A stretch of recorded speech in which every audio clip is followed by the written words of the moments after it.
Hello friends! Despite the pause in reporting at the moment until the expected happy sunrise arrives, some news is leaking that fits in with the information we already had, such as the pattern of General Flynn and his relationship with the coalition, as well as the part of the Pentagon. Opinion article: General Flynn pardoned. They need it right now. He has a lot of confidential information. The president is purging the Pentagon. Today's war is more cybernetic than physical. Pennsylvania election results blocked. Most of Zimbabwe's gold is smuggled. Redemption funds will only be for humanitarian projects.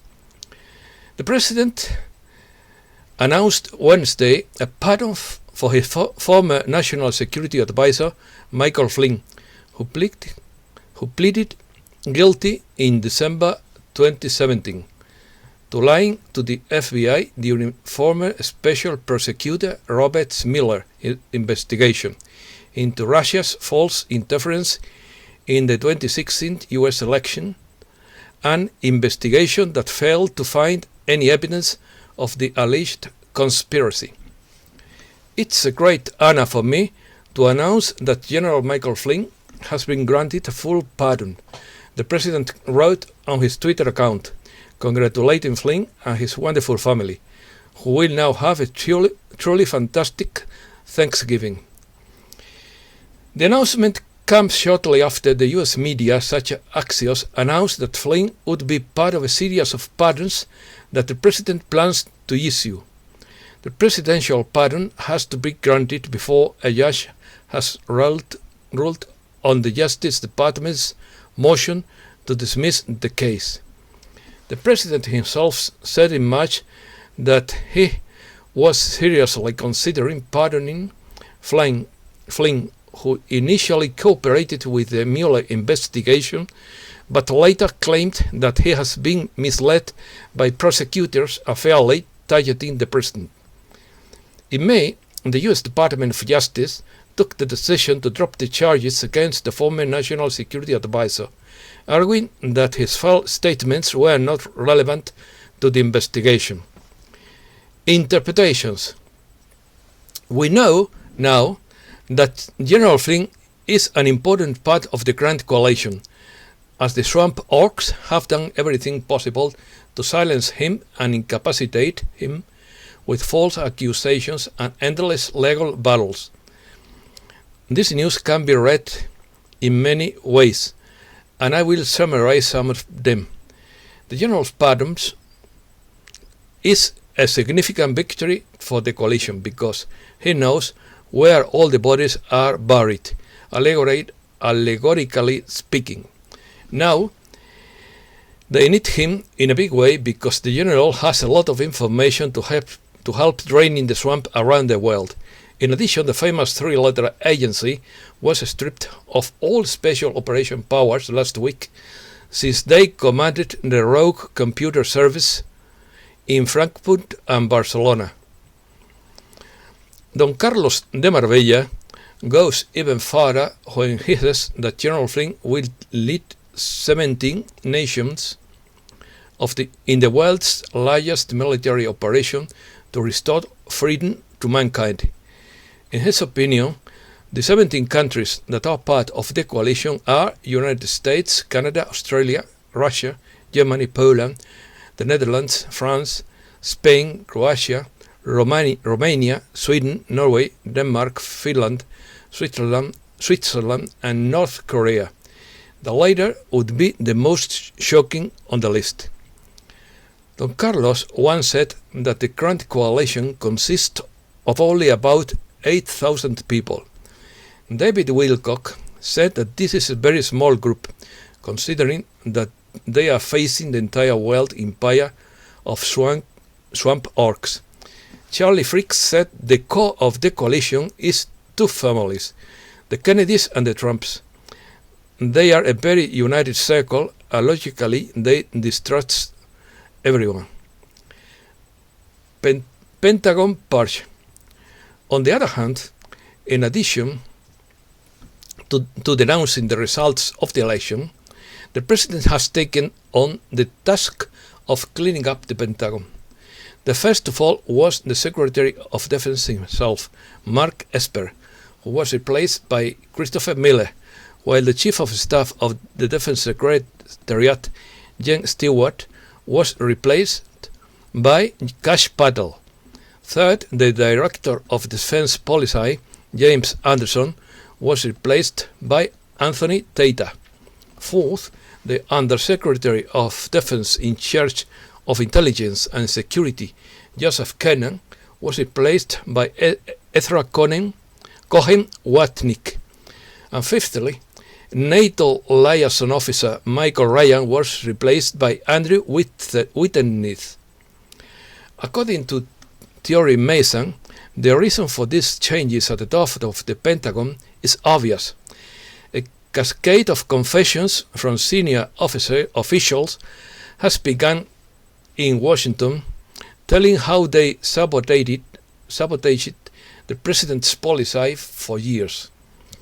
Those now dismissed probably covered up for them or even conspired to overthrow the president, while those now promoted remain loyal to the president still in office.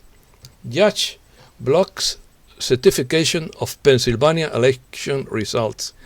A Pennsylvania judge on Wednesday ordered state officials not to certify the results at the 2020 election until her courts hold a hearing on the election dispute on Friday. State Judge Patricia McCulloch ordered that no further steps be taken to complete the certification of ballots. She also blocked the certification of all other election results. Relationship with Sidney Powell. Military lawyer Sidney Powell was recruited by General Michael Flynn in June 2019.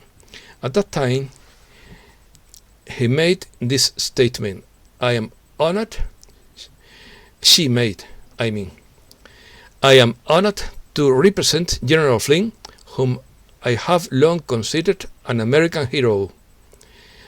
I forgot to mention the important fact that lawyer Sidney Powell cannot be part of the president's personal legal team, for the simple reason that she is registered as a military lawyer and is the only one who can prosecute someone for treason before a military court. The media either forgot to mention this important fact or simply hid it. In 2019, Sidney Powell publicly asked General Michael Flynn to withdraw his guilty pleas for making false statements to the FBI, and in June 2019, Flynn released his law firm of Covington and Burling and hired Powell as his lead attorney.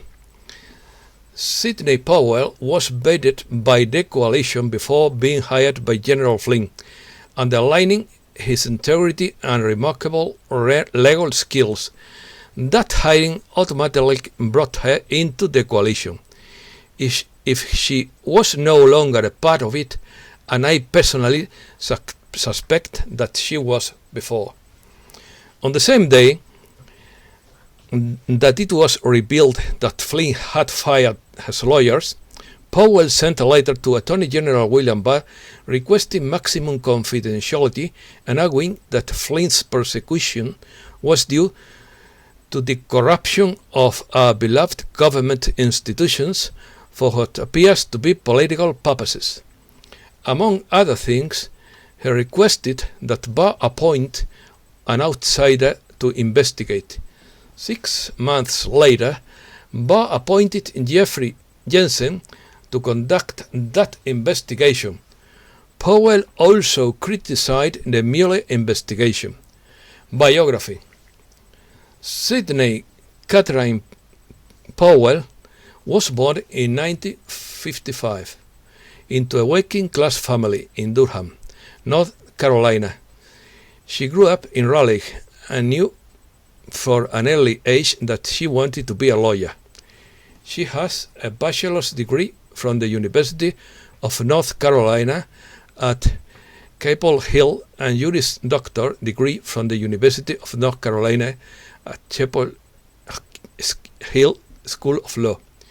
She began her legal career as the youngest assistant prosecutor in the United States. In 1993, Powell established her own law firm in Dallas, Texas. She has had a brilliant legal career. He also writes and teaches in the federal appellate law practice area, and served as president and governor of the 5th Federal Circuit Bar Association. The Great Reboot.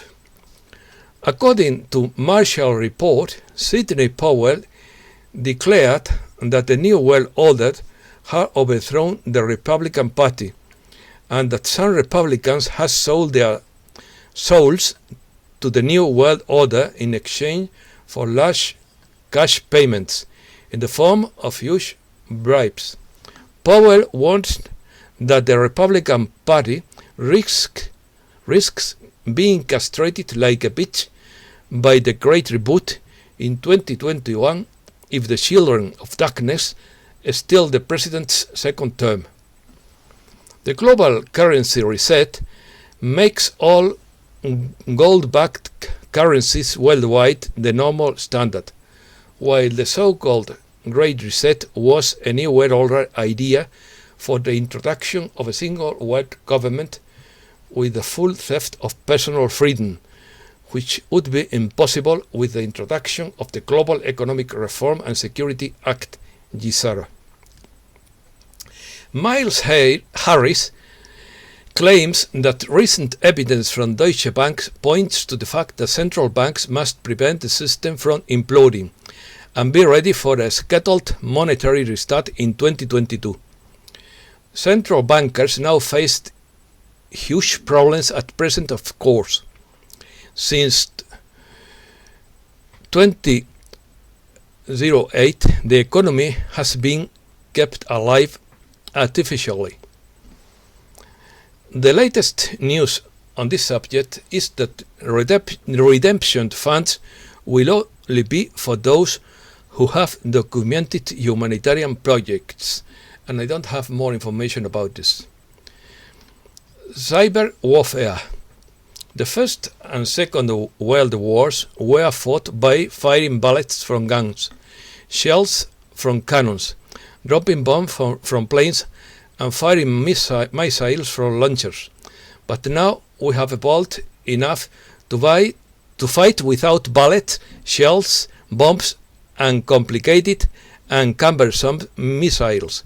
We now use much more deadly ammunition. It is called information.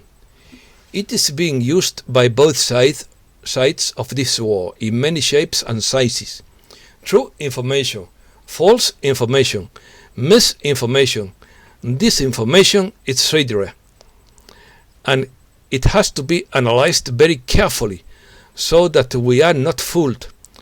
I have been deceived many times against my will, and that has made me very clever. When Sidney Powell said that the Kraken had been liberated, most of us thought of a clash of the Titans as in the movies, and we encouraged her by her courageous comment. She never blinked and kept a stern expression, a serious face when she said she wasn't kidding, and now we know why. The Kraken is a Cray XT5 supercomputer that the Department of Defense used to record the election trap in real time. 3D Kraken refers to exposing the evidence recorded on the XT5. The Kraken is also a Department of Defense-led cyber warfare program that tracks and hacked into various other systems to obtain evidence of nefarious actions by the Trump. They now have all the evidence of election fraud and betrayal related to the elections. Gold smuggling in Zimbabwe. Over 1.5 billion gold is smuggled out of Zimbabwe each year, depriving the crash-strapped economy of crucial foreign exchange earnings, according to research of the organization International Crisis Group. Gold is illegally shipped from the Southern African nations' small-scale mines, often to the bullion trading center of Dubai. Some of these artisanal mines are plagued by violent gangs with political connections. Smuggling is flourishing under Zimbabwean law that forces miners to sell their precious metal to a central bank unit which pays 70% of the gold in dollars.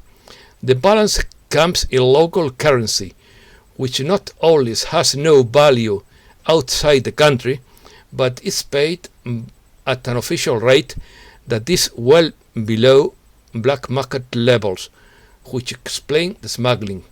And that's all for today. Thanks for your patience.